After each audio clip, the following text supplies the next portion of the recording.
Boudica, widow of Iceni King Prasutagus. Boudica was the Celtic queen of the Iceni tribe. Boudica's husband, King Prasutagus, was an independent ally of Rome. Prasutagus left his estate to his daughters and King Nero of Rome. However, when Prasutagus died, Rome took over the Iceni territory because his will was not considered valid and Iceni was no longer considered as an ally.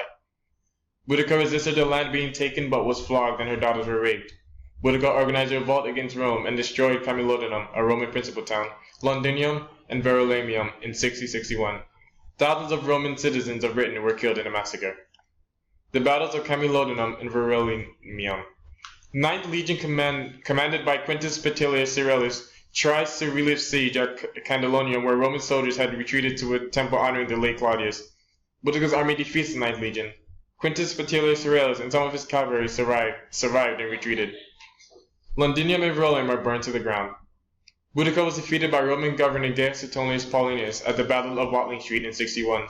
Suetonius was successful because he was able to push Boudica's army towards their wagons, which created a crescent blocking their escape route. Even though the Romans were outnumbered, they were better equipped and trained than the Britons. Britons were weakened by disarmament of weapons by Scapula in 47, caused by Roman order and a result of a previous revolt. Supposedly, Boudica poisoned herself and died after the defeat. The Battle of Watling Street was the last huge obstacle for the Romans to conquer southern Britain. Governor Gaius Suetonius Paulinus.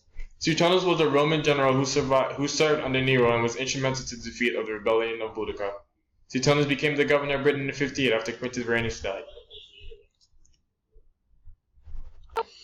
The Battle of Watling Street was the end of British resistance of Roman invasion in the southern island in 60 or 61 AD.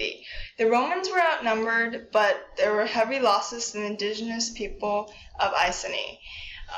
It happened on the road Watling Street, which is why it's named after that, and there are only Roman accounts of this battle. So Diocletian came into power in 284 AD, and he thought that the empire was in shambles. So he passed reforms in order to fix it. So the number one thing that he did was try to fix the army. They needed efficient defense against the growing threats on the frontiers, and they needed insurance against revolts. So the army he didn't want a super huge army because then he knew that it would be easier for revolts. But he didn't want really small army because then he knew that they could get attacked by surrounding nations. So what he did to fix this was he separated the army into stationary frontier, militia, and mobile legions.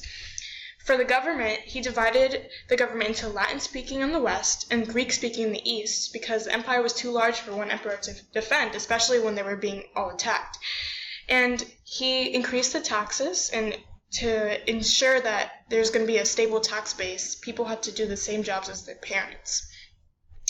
So the barbarian invasion and the Roman withdrawal, or the end of this era, would be in 300 AD when barbarian groups began to make themselves into the Rome's borders. So they were being attacked for many years, and then the city of Rome was raided in 455, and that's when the emperor decided that they didn't have to be in Britain anymore, and the troops had to go back home, and they needed to fight their invaders in Rome. So the last Romans left in Britain 410 AD, and that's basically the end of the era. So improvements that the Romans made was that they made roadways, and a lot of them are still used, and they were used for a really long time. And cities such as London, York, and Manchester, which are really popular, they were founded by the Romans, and they built water supply and sanitation and sewage systems, so they improved Britain a lot. So the influence on literature of this time. In that time, books were not printed and everything had to be handwritten, so there weren't many books, but authors such as Livy and Virgil were popular.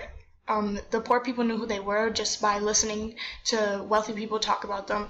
Latin and Greek literature was enjoyed, although they didn't have the print version, as I said. And the Romans introduced many scenes of books from their authors through mosaics, sculptures, and other works of art. So basically, that's our video. Yeah, bye. I don't know.